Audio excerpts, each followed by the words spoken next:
I want to talk about the children of Israel moving into Egypt, and also the intermarriage and intermingling relationship they had with the Egyptians while they were in Egypt.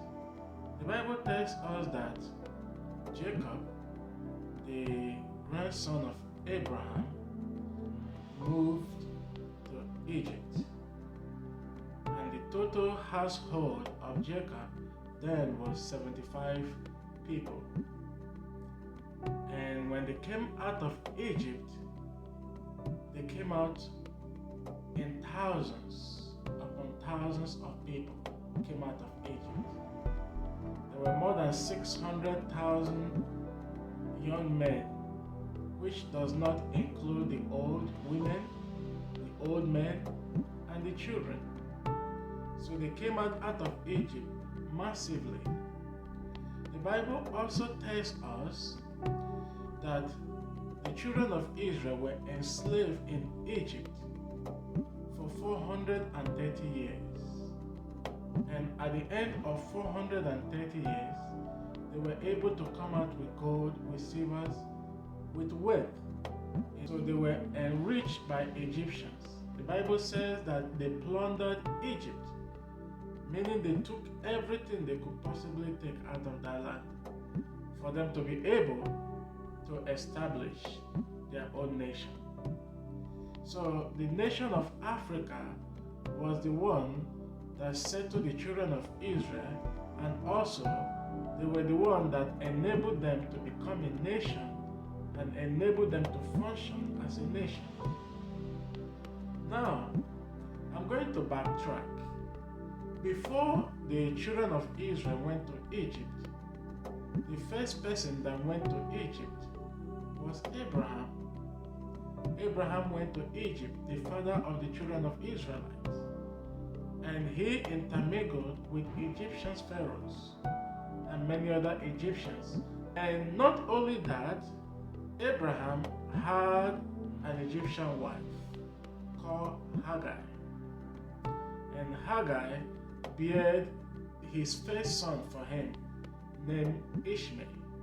And also, Ishmael was birthed when Abraham was 86 years old, while Isaac was birthed when Abraham was 100 years old. You see, Ishmael became the first black son of Abraham. And the Bible told us his mother took him back to Africa, to Egypt. And right there, he was married to African Egyptian. Ishmael had 12 sons, who were the 12 princes and the founders of many Arab nations. The descendants of Ishmael had their territories located near Egypt. Ishmael's children were 75% blacks and 25% Arabic, because Abraham, the father of Ishmael, was Arabic, which made Ishmael 50% black and 50% Arabic, because his mother was a black Egyptian. And Ishmael married a black Egyptian, and Ishmael's children inherited 75% black and 25% Arabic descent. Another person that married a black woman was Esau. Esau was the first son of Isaac, the grandson of Abraham. Esau was married to Canaanite women. The Canaanites were the cousin to Ethiopia of East Africa. Canaan is the father of the Canaanites, and Canaan is the younger brother of Ethiopia of East Africa, Egypt of North Africa, and Put of Libya, North Africa. So Esau, when he saw that his father was not contented with his wives, his Canaanite wife, Esau went and married Ishmael's daughter. Ishmael's daughter was 75% black and 25% Arabic. Remember, Ishmael was the half-brother of Isaac, and Esau was the first son of Isaac. So Esau married his cousin. Esau's wives were all blacks. They were Egyptians and also Canaanite descendant of Ham. And they produced biracial children, of which they were the founders of many nations. They were the founders of Turkey. Esau was the founder of Edom nation, the Edomite. The Edomite Empire were once located in Turkey. They were very strong and powerful empire in those ancient times. The other person that married a black woman was Joseph. Joseph was 17 years old when he dreamt a dream that he's going to be a prince or a king. Then he was sold into slavery by his brothers, and he went down to Egypt. While in Egypt, God favored him. At the age of 30, he became the prince of Egypt. And right there, Pharaoh, the king of Egypt, gave Joseph a wife. And Joseph married an Egyptian wife. His wife's name was Asenath. She was the one that gave Joseph two sons, Ephraim and Manasseh. So when Joseph had two sons, Ephraim and Manasseh, Jacob, the father of Joseph, adopted those children. And those children were given two tribes in the land of Israel, which became the tribe of Ephraim and the tribe of Manasseh. However, Manasseh, the older son of Joseph, took over the tribe of his father, Joseph, known as the tribe of Joseph. So out of the 12 tribes of Israel, 2 tribes were given to the black Egyptian sons of Joseph. So when Jacob was about to die, he adopted the 2 sons of Joseph, Ephraim and Manasseh, and made them his first son and his second son. He replaced them with his first son Reuben and his second son Simeon. So the tribe of Manasseh and the tribe of Ephraim became the first and the second son of Jacob. And these children inherited the blessing of the first and the second son in Israel. When the children of Israel left Egypt, the tribe of Manasseh numbered 52,700 people that left Egypt, while the offspring of Ephraim numbered 32,500 that left Egypt. So from the tribe of Ephraim and from the tribe of Manasseh, both tribes were numbered 85,200 in total that left Egypt that became the children of Israel.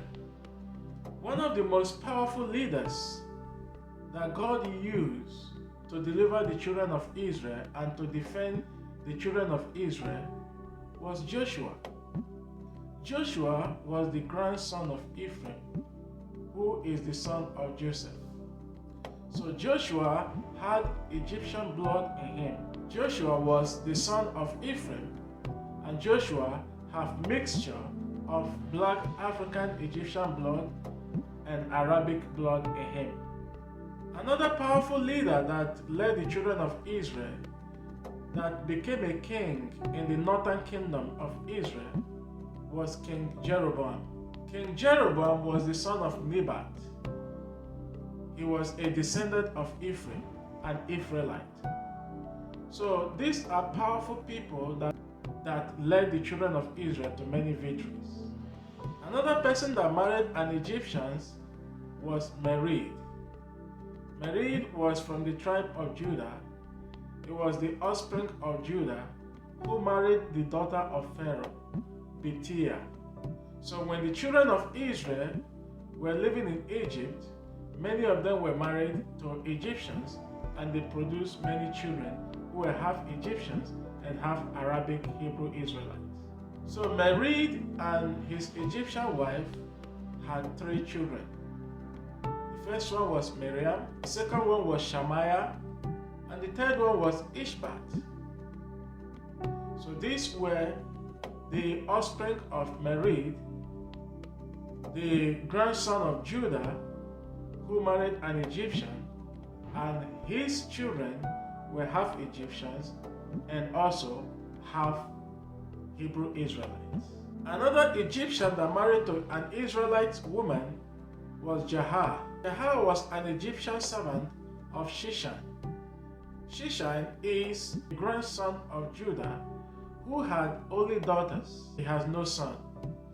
But Hagar was his servant and was like a son to him. So when Hagar was serving in the house of Shishai, he was able to give one of his daughters to Hagar to be his wife. So this Egyptian man and the Hebrew Israelite woman, his son, whose name was Atayah. When Israelites left Egypt, the grandson of the Egyptian Hagar, who was the son of Atayah, was drafted in the army of David, and he was able to fight as a warrior for the Israelites army as he defended the land of Israel. Another Israelite that married to Egyptian was Abigail.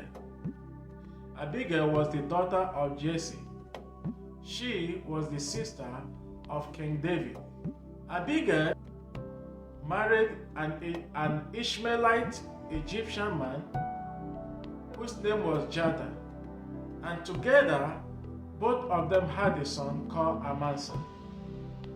So the children of Israel has been intermixed and intermarried with a lot of Egyptians. The other person that married an Egyptian was Solomon. Solomon was married to an Egyptian lady. Majority of King Solomon's wives were Canaanite and Egyptian women. Solomon had 700 wives and 300 concubines. And one of those wives was Pharaoh's daughter, who was an Egyptian. And Solomon was able to build a magnificent house for her, which took 13 years to build. And period of building that house, which cost him a lot of money and a lot of time, 13 years of his life, he had already also built another house for this Egyptian woman in the city of David, Jerusalem. And King Pharaoh, who was the father-in-law of King Solomon, took the city of Giza and gave it as a gift to his daughter that was married to Solomon. And Solomon used this city for his horsemen, for his horses, and also for his military defense. Another person that married an Egyptian was Hadad. Hadad was the grandson of Esau, whose wives were Canaanite and Egyptians. Hadad was married to the sister of Tephanes, Pharaoh's wife's sister, and together they have a son named Genebat. And Genebat, the Egyptian son of Hadad, was raised in Pharaoh's house as Pharaoh's son. The kingdom of this Egyptian son of Esau was very mighty kingdom. They reigned as kings and dukes before there was any kings among the children of Israel. Another person that was married to an Egyptian was Shelomite. Shelomite was from the tribe of Dan. He was married to an Egyptian man, and together they have a biracial son, half Egyptian and half Hebrew Arabic descent. The last person that fell also for the Egyptian women was Samson. Samson was a Hebrew from the descendant of Dan, who led and fought many wars for the children of Israel and defeated a lot of the Philistines. Samson always goes for Egyptian women. Samson goes for Egyptian harlots. And later he fell in love with an Egyptian Philistine named Delilah. And Delilah was the one that was able to help the Philistines to destroy Samson, because they could not destroy him just ordinarily without the help of Delilah. May the Lord bless you. May the Lord guide you. I hope this helped. Until next time.